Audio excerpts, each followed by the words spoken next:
Again, Matt here at 911R. I'm going to do a walk around the car and kind of talk about the paint quality and do paint mirror. So we'll start in the back, and we got 7.3, we got 5.7, 6.5, 8.8, 5.1.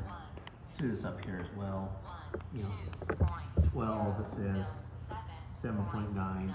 This panel is a little bit thicker. I can't see any evidence it might have been painted on, but it has the correct little RTV seal here. You can kind of zoom in and see how nice that is. Correct.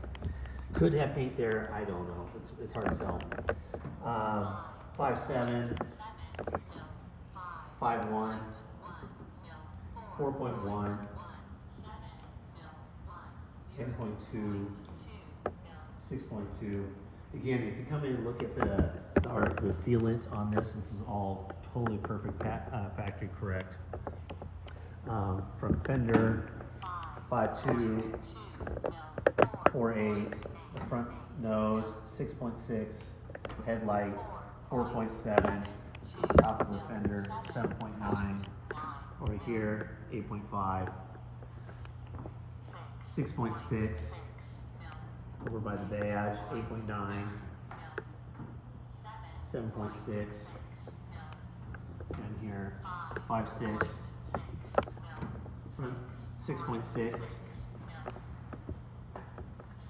6.1, 5.1, 5.4, 7.8, 7.9, 5.8, 7.1, 7.1, and the deck lid, we get 6.8, 6.7, 6.8, up on the top, 7.8, 7.7. Again, the only thing I possibly question would be the 2 quarters, but there's still some real low numbers on it. So maybe it's been color sanded and took a little more finish off, but the paint's it's really flat and shiny. Nice paint on this car. I wouldn't worry about it. Thank you.